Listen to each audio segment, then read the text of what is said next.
collected some stories with Liam, brought all these people in. We spent many a hysterical afternoon recording stories. So I want you to picture this. Okay, so it's the coal fire there. It's a perfect domestic scene. And there's the my mammy, sitting in her chair here. And she's not sitting in the big comfy chair, because that's the daddy's chair, nobody sits in that. Now the daddy's down the pit. And the perfect wee domestic scene is my mammy's sitting here and there's a pot of tea, a couple of biscuits and that in the grate. And she's sitting embroidering the coal fire, and the clock we had in the mantelpiece has gone back and forward, and my mummy's got one eye on the clock. The night goes on. She's waiting to hear the door go, and John Daly, my father, coming home from the pit because he's on night shift. It's a full night, wind and rain and everything, and so every now and again she's looking up. So picture a domesticity, you know. And she's sitting embroidering like a lady, because as you well know, back in the day, women didn't work after they were married. So my mummy didn't work.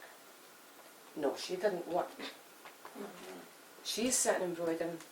I'm in an old cradle, a baby, there. The two that are at primary school are in the bed, washed and scrubbed, and their school shoes ready. The two above that are in apprenticeships, their pieces are made. They're all ready for the next morning. And the other sister that's in service, she's not in the house at the time. So she's got 6 of us.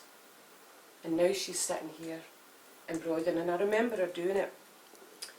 And it wasn't a lady's pastime, it was piecework. It was the only way she could make a bit of pin money for herself. And to me it always seemed to be, you know, the antimacassars with the crinolined lady in the bonnet and the lavender? And she'd sit and do this. So the nights we were on, she's keeping an eye on the clock ticking, and John Daly's late. She's starting to get a wee bit worried. Half an hour, still no John. Another pot of tea, half an hour, still no John. And I say it's a full night. So she's starting to get up from the seat, because he's now a full 2 hours late. And if your man's a miner, and my daddy was injured many, many times in the pits, now she's starting a full-on panic. When she hears the slam, the back door opens, bangs against the wall. And in comes my father. Now he was known as Quiet John Daly for a good reason, because except when he was roaring foo, he hardly ever said 2 words. And there's my daddy standing, and the water's running out his bonnet, running out his coat, his duffel bag's soaked. The pit bus had broken down, and he's had to walk 14 mile back from the King's Hill pit, and he's not in a good mood.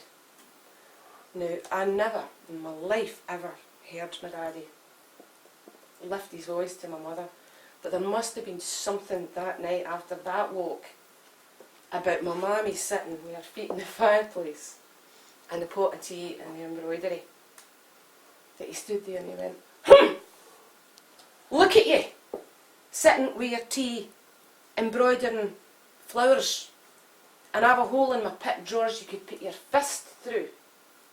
And he stomped off. Well, my mammy said nothing. Put her embroidery down. She says, I'll get your soup, John. She went away. She got him his dry clothes, got him his soup, and he went away to bed because he was on the turnover from the night shift to the day shift, which meant he was up at 5 to go all the way back to that pit again in the morning. So my daddy's away to bed, but my mammy's not. Cut to the next day, King's Hill pit. So he's just come off a night shift, had 3 hours sleep, done a day shift.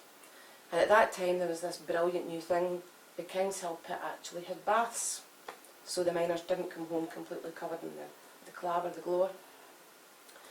So my daddy's finished his shift, and it's a Friday now, and he knows that he's getting to go to the miners' welfare that night for 8 pints of Guinness and a go as you please.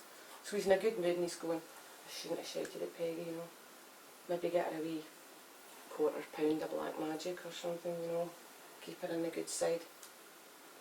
So he's had his bath, and he's got his kit bag out and his duffel, and he's getting dressed. And you know that bit in the Western where the stranger in town walks into the saloon? and everything goes absolutely silent.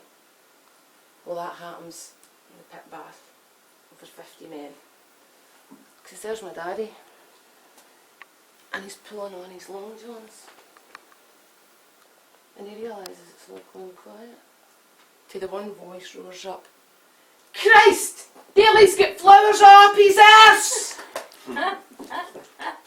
When my mammy had stayed up all night, and for the hem of his long johns in a trellis, disappearing right up his arse, she'd done a trellis of lazy daisies with a great big one right on the back.